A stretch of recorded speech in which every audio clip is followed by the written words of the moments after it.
মাগুরায় আদালতে স্বীকারোক্তিমূলক জবানবন্দি দিয়েছেন আসিয়া ধর্ষণ ও হত্যা মামলার প্রধান আসামি হিটু শেখ। নিজ স্ত্রীকে প্রতি রাতে বাবা এবং ভাইয়ের হাতে সঁপে দিতেন হিটু শেখের পুত্র সজীব শেখ। কবুল তিনি একা পড়লেও এক বউকে নিয়ে ছিল তাদের 3 বাপ বেটার ভাগাভাগি, যে তথ্যই এবার নিশ্চিত করেছেন আসিয়ার বড় বোন হামিদা। ভাবতে অবাক লাগে যে মানুষ কতটা নির্লজ্জ হলে এমন কাজ করতে পারে। যে মা এরকম বাইরে যাচ্ছে, এত বড় একটা ঘটনা আমাদের সামনে এখন পর্যন্ত আসেনি এবং এই আসিয়ার মা এখন পর্যন্ত বলেনি যে তার বড় মেয়েকেও এই হিটু শিকদার দর্শন করেছে। এই কথা তারা এতদিন পর্যন্ত বলতে সাহস পায় নাই। হিটু শিকদার তিনি মুক্তি পাবেন এবং তিনি সসম্মানে মুক্তি পাবেন, এবং কারণ এই ঘটনার পিছনে অনেক ঘটনা রয়েছে। হিটু শিকদার তিনি ধর্ষণ করছেন, এটা বাস্তব চিরন্তর সত্য, এইতে কোনো মিস নাই, কিন্তু তিনিও মুক্তি পেয়ে যাবেন। কিভাবে মুক্তি পাবেন? কারণ হিটু শিকদার তিনি তার পুত্রবধূ অর্থাৎ আসিয়ার বড় বোনকেও ধর্ষণ করেছে। আসিয়ার বড় বোন, আসিয়ার মা এখন অব্দি পর্যন্ত মিডিয়ার সামনে এটা বলতে অস্বীকৃতি জানিয়েছেন। কারণ হচ্ছে এই হিটু শিকদারের পিছনে এমন এক ব্যক্তি রয়েছে, সেই ব্যক্তিকেই আজকে এই ভিডিওতে পরিচয় করিয়ে দেবো এবং কিভাবে তিনি মুক্তি পেতে যাচ্ছেন সেটাও কিন্তু এই ভিডিও দেখলে বুঝতে পারবেন। আর আমি চুপ থাকবো না, অনেক চুপ থেকেছি, অনেক লুকিয়ে চলার চেষ্টাও করেছি। নিজের মান সম্মানের কথা চিন্তা করে এভাবেই চুপ ছিলাম আমি। আসিয়ার মৃত্যুর সত্য ঘটনা উদ্ঘাটন হলো অবশেষে, কিন্তু কিভাবে?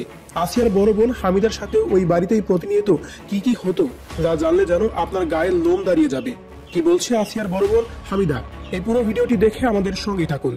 আসসালামু আলাইকুম দর্শক, নতুন একটা নিউজে আপনাকে স্বাগতম। প্রিয় দর্শক, অবশেষে জানা গেল বহুল আলোচিত বরগুনার শিশু আসিয়া হত্যার মূল রহস্য। আসিয়ার ঘটনায় সত্য প্রকাশ পেল এতদিন পরে। এবার ঘটনার সকল রহস্য ফাঁস করলেন আসিয়ার মা ও তার বড় বোন। আসিয়া হত্যার মূল রহস্য ও মূল হত্যা বেরিয়ে আসার ঘটনা প্রেক্ষাপট নিয়ে করা আমাদের আজকের ভিডিওটি অত্যন্ত গুরুত্বপূর্ণ। ভিডিওটি শুরু থেকে শেষ পর্যন্ত ধৈর্য সহকারে দেখে একটি লাইক দিয়ে সবাইকে শেয়ার করে দিন। আমাদের চ্যানেলে নতুন হলে চ্যানেলটি সাবস্ক্রাইব করে পাশে থাকা বেল আইকনে ক্লিক করে রাখুন। আমাদের ভিডিওটি আপনি বাংলাদেশের কোন জেলায় বসে দেখছেন বা শুনছেন সেটি অবশ্যই কমেন্ট বক্সে কমেন্ট করে জানিয়ে দিতে ভুলবেন না। চলুন আর কথা না বাড়িয়ে ভিডিওটিতে একটি লাইক দিয়ে ধারাবাহিকভাবে আজকে বিস্তারিত খবরগুলো দেখে আসি। প্রতিদিনই সেরি খাওয়ার জন্য কেউ না কেউ ডাক দেয়, কিন্তু ওই দিন কেউ ডাক দিচ্ছিল না সেরি খাওয়ার জন্য। দাদি আছে, দাদির কাছে আর কি শিকার গেছিল যে মা এরকম বাইরে যাচ্ছে, আমার পিছনতে। আসিয়া ঘটনার পরে পুরো দেশবাসী বিক্ষুব্ধ হয়ে দাঁড়িয়েছে হিটু শেখের পরিবারের বিরুদ্ধে। কিন্তু আসিয়া এবং হামিদার সাথে সেদিন রাতে ঠিক কি হয়েছিল তা সকলেরই অজানা। নির্যাতনের সেদিন রাতে নয়, বরং মূল ঘটনা ঘটে আগের দিন রাতে। হামিদার পরিবার থেকে প্রকাশ করা তথ্যগুলি আসিয়া ঘটনার আংশিক মাত্র।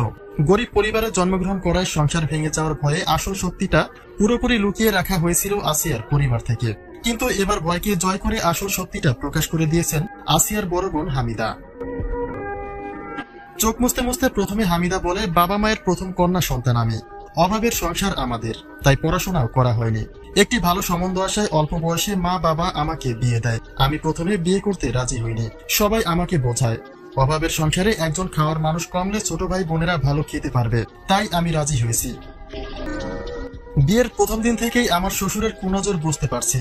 রাত্রে বিছানা স্বামী ব্যবহারের পরে আমাকে পোশাক পরতে না দিয়ে রুমের বাইরে যায়। তারপর অন্ধকারে আমার শরীরের উপরে কারো উপস্থিতি বুঝতে পারি। এটাও খেয়াল করি এখন যে আছে সে আমার স্বামী নয়, অন্য পুরুষ। কিন্তু তিনি আসলে কে তা বুঝতে পারছি না। বয়স কম হওয়ার কারণে স্বামীকে সহ্য করাই আমার পক্ষে প্রায় অসম্ভব। আর তারপর আবার আরেকজন। আমি ব্যথায় কুকিয়ে উঠি, চিৎকার করার চেষ্টা করি, কিন্তু আমার মুখ চেপে ধরে ফিসফিস করে আমাকে চুপ করতে বলে, ফেলার হুমকিও দেয়। আর ঠিক তখনই আমি কণ্ঠ চিনতে পারি, যে কণ্ঠটি আমার শ্বশুরের। তারপর সে উঠে চলে গেলে আবার আরেকজন আসে, একেও চিনতে পারি, সে হচ্ছে আমার দেবর। এরপর আমার স্বামী ভিতরে আসলে তাকে বিষয়টি জানানোর পরে সে রেগে যায়। সে বলে আমি ছাড়া ঘরে আর কেউ আসেনি। পরের দিন সকাল হলে শাশুড়িকে পুরো বিষয়টি জানানো হলে তিনি বলেন আমি নাকি স্বপ্ন দেখেছি। কিন্তু এভাবে প্রতি রাতে স্বামী, শ্বশুর ও দেবর আমাকে ব্যবহার করে। আমি স্বামীকে বললে মারধর করে, আর শাশুড়িকে বললে সে বলে আমার উপরে ভূতে আসর করেছে। ভূত নাকি প্রতি রাত্রে আসে আমার কাছে। তারপর বাড়িতে আসলে মাকে জানাই বিষয়টি। মাও বিষয়টি বিশ্বাস করেনি, ভেবেছে মেয়ের বয়স কম, তাই স্বামীর কাছে যেতে ভয় পায়। তাই সান্ত্বনা দেয় যে সময় হলে সব ঠিক হয়ে যাবে। পরবর্তীতে আমার সাথে ছোট বোন আসিয়াকে আমার শ্বশুর বাড়ি পাঠানো হয়, যেখানে ঘুমানোর সময় আসিয়াকে আমার শাশুড়ির সাথে রাখতে চায়, কিন্তু আমি তা হতে দেইনি। আসিয়া পাশে থাকা অবস্থায় ওই ঘটনার আগের রাত্রে একইভাবে আমার স্বামীর দরজা খুলে বাথরুমে যায়। তারপর আমার শ্বশুর ঘরে আসে। স্বামীকে দেখাতে হবে এটা তো ভূত না, তার বাপ। এটা ভেবেই আমি আসিয়াকে পা দিয়ে ধাক্কা দেই। কয়েকবার ধাক্কা দেওয়ার পরে আসিয়া জেগে যায়। প্রথমে বুঝতে না পারলেও পরে বুঝতে পারে। সে বিছানা থেকে নেমে গিয়ে রুমের লাইট জ্বালিয়ে দেয়। তখনই আমার শ্বশুরকে বাজে অবস্থায় দেখতে পায় আসিয়া, এবং আসিয়া সাথে সাথে বলে ওঠে, তালই আপনি এই ঘরে কেন? আর এই অবস্থায় কেন? তখন শ্বশুর ঘর থেকে বেরিয়ে যায় এবং আমার স্বামী ঘরে আসে। আর তখনই আমাদের মাঝে ঝগড়া হয়। আমার স্বামী আমাকে অনেক মারধর করে, আমাকে মারধর করে নিষেধ করে এসব কুকর্মের কথা যেন কাউকে না বলি। কিন্তু আসিয়া বলে ওঠে সে বাবা মায়ের কাছে সব বলে দেবে। এদিকে মারামারিতে শব্দ শুনতে পেয়ে লোকজন চলে আসে। তখন আসিয়াকে এক ঘরে আটকে রাখে এবং হাত পা ও মুখ বেঁধে রাখে। কাউকে বুঝতে দেয়নি আসিয়ার কথা। আর আমার কথা বলে ভূতে ধরেছে, তাই স্বামীকে সন্দেহ করি। লোকজনও তাই বিশ্বাস করে চলে যায় এবং সেই মুহূর্তে সকালের আলো ফুটে ওঠে। অন্যদিকে হামিদার শ্বশুর বুঝতে পারে যে আসিয়া বাড়িতে ফিরে সব বলে দিবে, তাই আসিয়ার মুখ চিরতরে বন্ধ করতে আটকে রাখা হয় এবং রাতের জন্য অপেক্ষা করা হয়।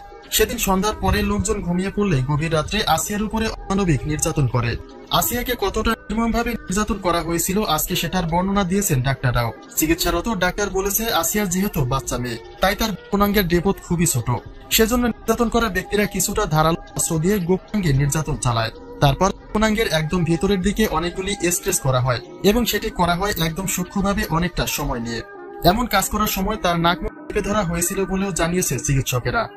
আসিয়ার মৃত্যুর সত্য ঘটনা উদ্ঘাটন, এতদিন পরে সেই সত্য ঘটনা উদ্ঘাটন হয়েছে। আপনারা ভিডিওতে একটা লাইক দিয়ে দিবেন এবং হিটু শিকদারের পিছনে কারা রয়েছে, হিটু শিকদার কিভাবে মুক্তি পেতে পারে সেটা আজকের এই পুরো ভিডিও দেখলেই বুঝতে পারবেন। ভিডিওটা অন্য সব ভিডিওর মতো না, তাই অবশ্যই আপনাদের এই ভিডিওতে লাইক দিতে হবে এবং আপনার নিজের মতামত কমেন্ট অপশনে লিখতে হবে যে আপনি হিটু শিকদারের ফাঁসি চান কিনা। এবার আসি আমরা আসল ঘটনায়। আসলে আমাদের সমাজে গরিব হওয়া জন্মটাই, মানে গরিব হওয়ার জন্মটাই অপরাধ। এটা কেন বলছে সেটা বুঝতে হলে বড় পাপ। দুর্বলের উপর সবলের আঘাত। আসিয়া মরে বেঁচে গেছেন, কিন্তু তার বড় বোন আফিয়া সঠিক বিচার পাবে তো, অর্থাৎ আফিয়ার সাথেও যে এই ঘটনা ঘটেছে। আমি সবটা জানি সেদিন রাতে কি হয়েছিল। শুধু সে রাতে নয়, প্রতি রাতে কি ঘটে তোমার শ্বশুর বাড়িতে সেসব কথা আমি বলবো নাকি তুমি নিজেই বলবে? এই কথা যখন এক মেয়ে আসিয়ার বড় বোন আফিয়াকে বলেছিল, তখন সেই আফিয়া আসিয়ার বড় বোন তার পা ধরতে শুরু করেছে। অর্থাৎ অপরাজিতা একটা মেয়ে, তিনি সবকিছু জানতেন। অপরাজিতার পায়ে ধরে আপা কিছু বলবেন না, আমার ছোট বোনের জীবন তো শেষ হয়েছে, আমার জীবনটা নষ্ট হতে দিয়ে না। অর্থাৎ আফিয়া তিনি বুঝেছিলেন যে হয়তো আসিয়া বেঁচে যাবে এবং আমাদের সংসারটা আবার সচল হবে, তাই তিনি বলছিলেন যে এই ঘটনা আপনি বাহিরে বলিয়েন না। তো তখন সে অপরাজিতার তাকে ছাড়াই নেয় এবং বলে যে যারা ধর্ষণ করেছে তারা তো ইতিমধ্যেই গ্রেফতার হয়েছে, তাহলে তুমি কেন ভয় পাচ্ছ? এই কথা যখন আফিয়ার কাছে জিজ্ঞাসা করা হলো, এবার ওড়না দিয়ে তিনি মুখ ঢাকলেন আফিয়া। অপরাজিতা আফিয়ার মুখ থেকে ওড়না সরিয়ে দিয়ে বলে, তুমি চাও না আসিয়া সঠিক বিচার পাক, অপরাধীরা শাস্তি পাক? জি আপা চাই। তাহলে মুখ খোলো, সত্যি কথা বলে দাও, সবাই জানুক সত্য ঘটনা কি। এবার আফিয়া ক্যামেরার দিকে তাকিয়ে থাকে, সাংবাদিকরা তার দিকে তাকিয়ে আছে। আফিয়া আবার দুহাত দিয়ে মুখ ঢাকে, ফুফিয়ে ফুফিয়ে কেঁদে উঠে। অপরাজিতা বলে, কাঁদো কাঁদো, কেঁদে একটু হালকা হও। এই কাদার পরে তিনি যে স্টেটমেন্ট দিয়েছেন, মুষ্টিবদ্ধ হাতের উপর উঠাও, চিৎকার করে বলো আমি মানুষ, আমারও ভালোভাবে বেঁচে থাকার অধিকার আছে। আফিয়া ওড়না আঁচলে মুখ মুছে নেয়, তারপর ক্যামেরার দিকে তাকিয়ে শক্ত হয়ে দাঁড়ায়। সাংবাদিক ভাইদের বলেন, শোনেন, আমারও আমার ছোট বোনের সাথে কি ঘটেছিল সেই রাতে। আফিয়া নির্ভয়ে বলে, আমি আফিয়া বাবা মায়ের প্রথম কন্যা সন্তান। অভাবের সংসার আমাদের, তাই পড়াশোনা করা হয়নি। একটি ভালো সম্বন্ধ আসায় অল্প বয়সে মা বাবা আমাকে বিয়ে দিয়ে দেয়, এবং এই কথা কিন্তু তার মাও স্বীকার করছে যে আমাদের অভাবের সংসার ছিল, যে কারণে আমরা তাকে অল্প বয়সে বিয়ে দিয়ে দিয়েছি। আমি প্রথমে বিয়ে করতে রাজি হইনি, সবাই আমাকে বোঝায় অভাবের সংসার, একজন খাওয়ার মানুষ কমলে ছোট ভাই বোন ভালো খেতে পারবে, তাই আমি রাজি হয়েছি। বিয়ের প্রথম দিন থেকেই আমার শ্বশুরের কুনজর বুঝতে পারি। রাত্রে বিছানায় স্বামী ব্যবহারের পর আমাকে পোশাক পরতে না দিয়ে রুমের বাইরে যায়। অর্থাৎ স্বামী তার সাথে একান্ত মেলামেশা করার পরে তিনি রুম থেকে বের হয়ে যায় এবং তখন আফিয়াকে কাপড় চোপড় পরতে দেয় না। অন্ধকারে আমার শরীরের উপর কারো উপস্থিতি বুঝতে পারি, মানে এই সময় তার শ্বশুর ওই ঘরে প্রবেশ করে। এটাও খেয়াল করি এখন যে আছে সে আমার স্বামী না, অন্য পুরুষ, কিন্তু কে তা বুঝতে পারছি না। আমার ছোট শরীর স্বামীকে সহ্য করাই অসম্ভব। অতঃপর আরেকজন, আমি ব্যথায় কুঁকড়ে উঠি, চিৎকার করার চেষ্টা করি, কিন্তু আমার মুখ চেপে ধরে, ফিসফিস করে আমাকে চুপ করতে বলে, মেরে ফেলার হুমকি দেয়। এবার আমি কণ্ঠ চিনতে পারি, এই কণ্ঠ আমার শ্বশুরের কণ্ঠ। অতঃপর সে ছেড়ে চলে যায়। আবার আরেকজন আসে, এটাকেও আমি চিনতে পারি, সে হচ্ছে আমার দেবর। এরপর আমার স্বামী ভিতরে আসে, তাকে বিষয়টি জানালে সে রেগে যায়।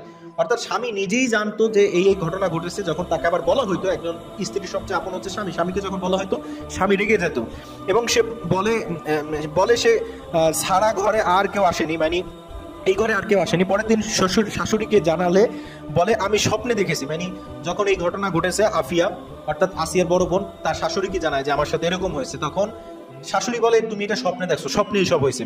এভাবে প্রতি রাতেই আমার স্বামী, শ্বশুর ও দেবর আমাকে ধর্ষণ করে। আমি স্বামীকে বললে মারধর করে, আর শাশুড়িকে বললে সে বলে ভূতের আসর আছে, মানে তোমাকে ভূতে পাইছে এরকম। আসিয়ার সাথে যে ঘটনা ঘটছে সেটাও কিন্তু ভূতের একটা কাহিনী দিয়ে সেটাও কিন্তু শেষ করে দিতে চেয়েছিল। ভূত প্রতি রাতে আসে আমার কাছে, তারপর বাড়িতে আসলে মাকে জানায় বিষয়টি, এবং মা কিন্তু ভিডিওর শুরুতে আপনারা দেখছেন যে স্বীকার করছে। স্বীকার গেছিল যে মা আমি এরকম বাইরে যাচ্ছি, আমার পিছনতে। মা বিষয়টি বিশ্বাস করেনি, ভেবেছে মেয়ের বয়স কম, তাই স্বামীর কাছে যেতে ভয় পায়, তাই সান্ত্বনা দেয় সময় হলে ঠিক হয়ে যাবে। আসলে মা তো এটা বিশ্বাস করতেই পারে না। আসিয়ার বড় বোন শ্বশুর বাড়িতে যেতে চাচ্ছে না, যেতে চাচ্ছে না। ছোট বোন আসিয়াকে সাথে পাঠায় তার মা। আসিয়াকে আমার শাশুড়ির সাথে রাখতে চায়, কিন্তু আমি দেইনি। শাশুড়ি আসিয়াকে তার কাছে রাখতে চেয়েছিল, কিন্তু শাশুড়ির কাছে তো আবার সে শ্বশুর ঘুমায়, এবং শাশুড়িও যেহেতু শ্বশুরের এই প্ল্যানের সাথে সামিল, তাহলে শাশুড়ির সম্মতি তো 100% রয়েছে। সেখানে বসে তার ছোট বোন বেশি নির্যাতিত হতে পারে, সেই জন্য তিনি নিজের বোনকে নিজের কাছে রাখছেন। এবার নিজের বোনের কাছে রাখার পরও সেই ছোট বোনকে তিনি হেফাজত করতে পারেন নাই। আসিয়ার পাশে থাকা অবস্থায় ওই ঘটনার আগের রাত্রে একইভাবে আমার স্বামী দরজা খুলে বাথরুমে যায়। তারপর আমার শ্বশুর ঘরে আসে। স্বামীকে দেখতে হবে একটু ভূত না তার বাপ, এটা ভেবেই আমি আসিয়াকে পা দিয়ে ধাক্কা দেই। কয়েকবার ধাক্কা দেওয়ার পর আসিয়া জেগে যায়। প্রথমে বুঝতে না পারলেও পরে বুঝতে পারে। সে বিছানা থেকে নেমে গিয়ে রুমের লাইট জ্বালিয়ে দেয়। তখনই আমার শ্বশুরকে উলঙ্গ অবস্থায় দেখতে পায়। আসিয়া সাথে সাথে বলে, তাহলে আপনি এ ঘরে কেন, আর এ অবস্থায় কেন? তখন শ্বশুর ঘর থেকে বেরিয়ে যায়। আমার স্বামী ঘরে আসে, তখন আমাদের মাঝে ঝগড়া হয়। স্বামী তো নিজেও জানতো যে তার পিতা আসে। আমার স্বামী আমাকে মারধর করে, আমাকে মারে আর নিষেধ করে এই কথা যেন কাউকে না বলি। কিন্তু আসিয়া বলে সে আব্বা আমার কাছে সব বলে দিবে। এদিকে মারামারির শব্দ শুনতে পেয়ে লোকজন চলে আসে। তখন আসিয়াকে এক ঘরে আটকে রাখে, হাত পা মুখ বেঁধে রাখে, কাউকে বুঝতে দেয় না আসিয়ার কথা। আর আমার কথা বলে ভূতে ধরেছে, তাই স্বামীকে সন্দেহ করে, লোকজনও তাই বিশ্বাস করে। ততক্ষণে সকাল হয়েছে। এদিকে আফিয়ার শ্বশুর বুঝতে পারে যে আসিয়া বাড়িতে ফিরে সব বলে দিবে। আসিয়াকে বলতে দেওয়া যাবে না, তাই তাকে আটকে রাখে। রাতের অপেক্ষা করে। সন্ধ্যার পরে লোকজন ঘুমিয়ে পড়লে গভীর রাত্রে আসিয়াকে ধর্ষণ করতে যায়। আসিয়াকে কতটা নির্মম ভাবে ধর্ষণ করা হয়েছিল আজকে সেটির বর্ণনা দিয়েছে ডাক্তাররা। আপনারা জানেন যে আসিয়ার সেই অংশটা বেলেট দিয়ে কেটে তারপর ধর্ষণ করেছিল। চিকিৎসকরা, ডাক্তার বলছে আসিয়া যেহেতু বাচ্চা মেয়ে, তাই তার গোপন অঙ্গের দেপট খুবই ছোট, সেজন্য ধর্ষণরা কিছুটা ধারালো বেলেট কাঠি দিয়ে গোপন অঙ্গে ছিদ্র করার চেষ্টা করেছিল। সে ছিদ্র ছিল আনুমানিক 5 সেন্টিমিটার গভীর। তারপর গোপনাঙ্গের একদম ভিতরের দিকে অনেকগুলো ক্রেস করা হয়, এবং সেটা করা হয় একদম সূক্ষ্মভাবে, অনেকটা সময় নিয়ে। এই কাজ করার সময় নাক মুখ চেপে ধরা হয়েছিল যাতে কোনো রকম চিৎকার করতে না পারে। তারপর মানুষ চলে আসার আওয়াজ পেয়ে আরেকজন গলা চেপে ধরে মেরে ফেলার জন্য, আর এজন্যই অক্সিজেনের অভাবে অজ্ঞান হয়ে পড়ে মেয়েটা। মুখ দিয়ে ফেনা বের হচ্ছিল। তখন এ নির্মম বর্ণনা দিতে গিয়ে বারবার কণ্ঠস্বর কাঁপছিল ডাক্তারের। তিনি বলেছিলেন এরকম কন্ডিশনে ভিকটিম স্পট মারা যায়, সাথে সাথে মারা যায়। এই মেয়েটা যে এখনো বেঁচে আছে এতে আমরা অবাক হচ্ছি। তাহলে এবার বুঝুন কতটা অমানবিক ভাবে নির্যাতন করা হয়েছিল বাচ্চা মেয়েটাকে। একে একে শ্বশুর, স্বামী, দেবর তিনজনই পালাক্রমে ধর্ষণ করে। আর পরে জিজ্ঞাসা করে কাউকে বলবি? আসিয়া ক্ষীণ কণ্ঠে বলে আপনারা খারাপ, আমি বলবোই। এবার সিদ্ধান্ত নেয় আসিয়াকে মেরে ফেলা। আসিয়া গোপনে চিৎকার করে আর বলে আপনারা খারাপ। আসিয়ার চিৎকার বন্ধ করার জন্য গলা চেপে ধরে আসিয়া অতিরিক্ত রক্তক্ষরণের কারণে আর ব্যথায় জ্ঞান হারিয়ে ফেলে। ওরা ভেবে আসিয়া মরে গেছে। এবার তারা আফিয়ার নিকট আসে, অর্থাৎ আসিয়ার বড় বোনের কাছে। প্রতি রাতের মতো তিনি আফিয়া ধর্ষণ করে। এবার তারা বলে তুই একথা কাউকে বললে তোর অবস্থা তোর বোনের মতো হবে। আফিয়া সাক্ষাৎ মৃত্যু দেখে ভয়ে কাঁপে আর লজ্জায় ধর্ষণের ঘটনা প্রকাশ হওয়ার ভয়ে সে উল্টাপাল্টা কথা বলেছে। এ ব্যাপারে তাকে ইন্ধন দিচ্ছে আসিয়ার দাদি।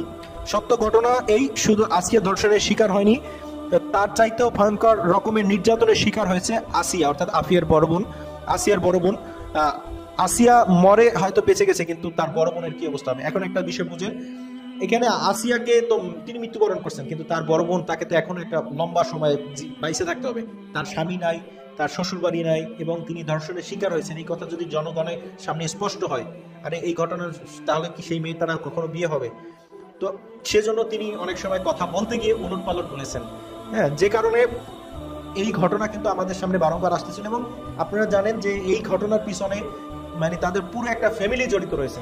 তাই আমি মনে করি পুরো ফ্যামিলিকেই ফাঁসি দেওয়া উচিত, শুধু ফাঁসি না, সবচেয়ে ভালো হতো যে তাদেরকে বেঁধে, এক রশিতে বেঁধে যদি প্রকাশ্যে আগুনে দাহ করা যায় তো সবচেয়ে সেটা ভালো হতো। আসলেই এরকম একটা নির্মম ঘটনা আপনাদের সামনে এতদিন পরে স্পষ্ট হলো, এবং এটাই সত্য ঘটনা।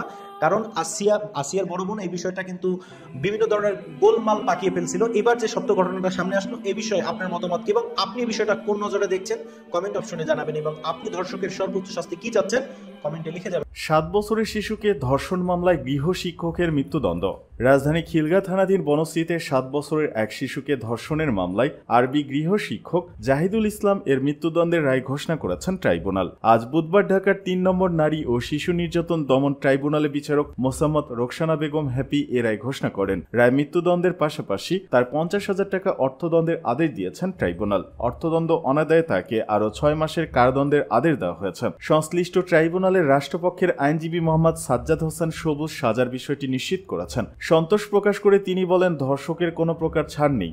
সকল ধর্ষকের আরো কঠিন সাজা হওয়া উচিত, যেন কেউ আর ধর্ষণ করার সাহস না পায়। রায় ঘোষণার সময় আসামি জাহিদুলকে কারাগার থেকে আদালতে হাজির করা হয়। রায় শেষে সাজা পরোয়ানা দিয়ে তাকে আবারও কারাগারে নিয়ে যাওয়া হয়। দণ্ডিত জাহিদুল ইসলাম বরগুনা জেলা সদরের পীরখাল গ্রামের মোহাম্মদ ফজলুল হকের ছেলে। মামলার অভিযোগ থেকে জানা যায় 2021 সালের 23 মার্চ ভুক্তভোগী শিশুকে বাসায় পড়াতে আসেন গৃহ শিক্ষক জাহিদুল ইসলাম। ওই দিন রাত 8:30টার দিকে ভুক্তভোগী শিশুর মা বাবা বাসা সংলগ্ন গ্যারেজে কাজ করছিলেন। এ সময় হঠাৎ গৃহ শিক্ষক জাহিদুলকে তড়িঘড়ি করে বের হতে যেতে দেখেন তারা। শিশুটির কান্নার আওয়াজ শুনে তারা ঘরে যান। পরে শিশুটি জানায় শিক্ষক তাকে ধর্ষণ করেছেন। এ ঘটনায় ভুক্তভোগী শিশুর বাবা খিলগা থানায় মামলা দায়ের করেন।